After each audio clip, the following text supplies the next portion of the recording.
Entonces, ¿cómo reconocer los alimentos altos en sodio? Es importante hacerle conocer a los pacientes el etiquetado nutricional. Hay varias formas de interpretarlo.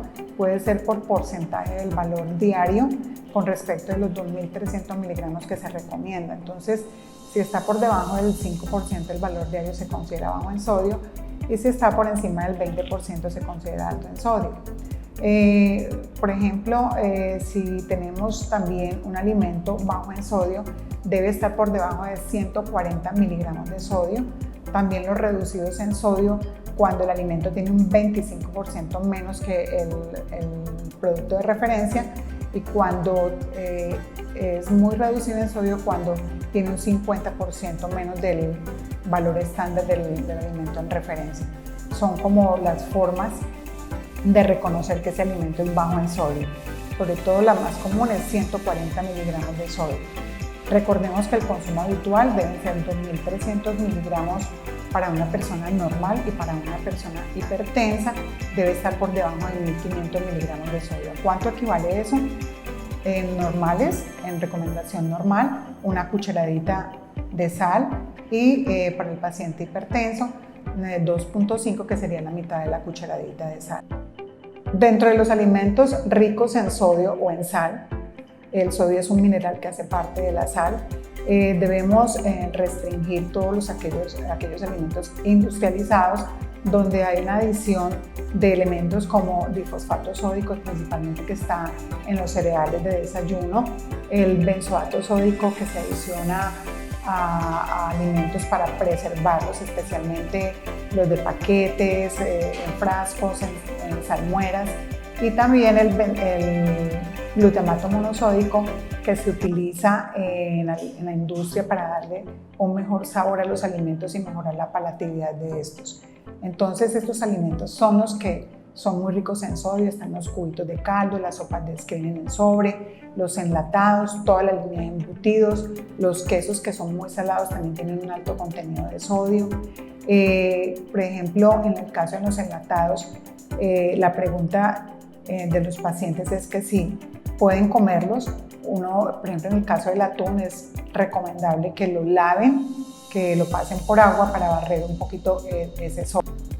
En la pérdida de peso se debe hacer una restricción calórica, pueden ser entre 500 a 1000 calorías del consumo habitual de los alimentos para promover esta pérdida de peso, y podríamos decir que hay un impacto mayor cuando se reducen más los carbohidratos que las grasas. ¿Sí? Hoy en día pues ya las grasas no están tan satanizadas si enfocamos el tratamiento al consumo de grasas saludables, ¿sí? Aceite de oliva, aguacate, frutos secos, y más bien restringir carbohidratos simples y dentro de una menor cantidad posible pues restringir los carbohidratos complejos.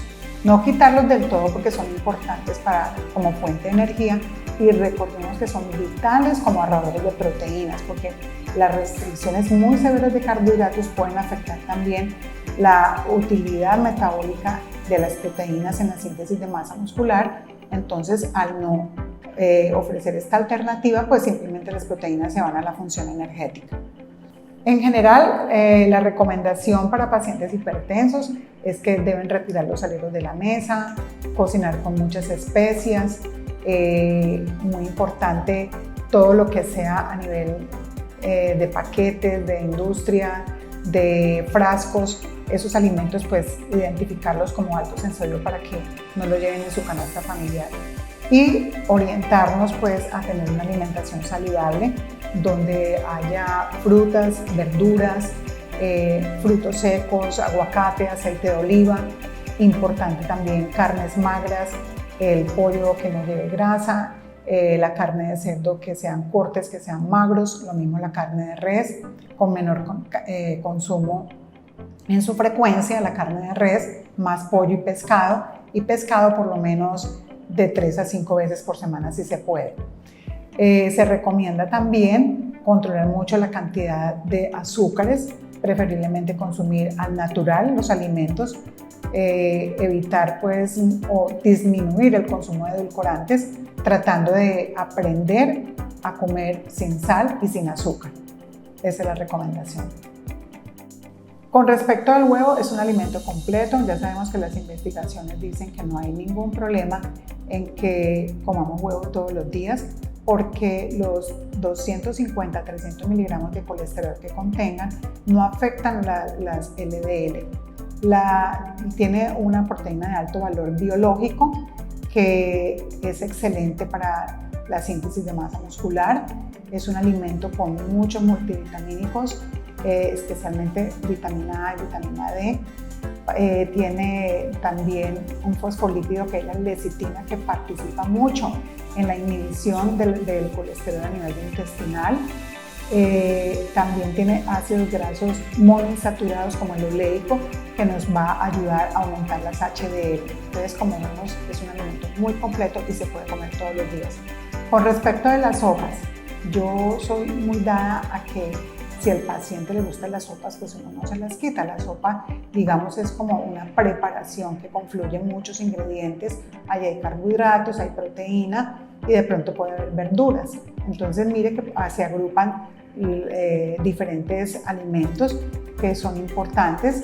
Es vital, pues, de todas maneras, que analizar qué tiene esa sopa, cómo la están preparando para hacer los ajustes, pero si al paciente le gusta, se puede dejar en la alimentación.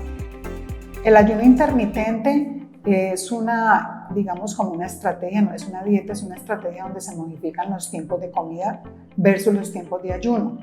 Dependiendo del paciente podríamos implementar esta estrategia, pero tenemos que evaluar al paciente dentro de un todo, qué afecciones tiene, qué comorbilidades, si el paciente tiene diabetes. Ahí sí vamos a tener que mirar si es posible este tratamiento, porque puede condicionar a hipoglicemias y haríamos mal pues en inducir ese tipo de hipoglicemias con este tratamiento. En caso tal de que pueda ser asertivo tomar la decisión de implementar el ayuno intermitente, hay que hacerle saber al paciente que va a tener periodos de hambre, va a tener periodos de poca concentración, sobre todo en las ventanas de ayuno, y que más o menos hacia el mes, cuando vaya haciendo adaptaciones, estos signos van a desaparecer. Muy importante en el paciente que maneja insulina, si se va a tomar esta estrategia, mirar a los ajustes en las dosis de insulina.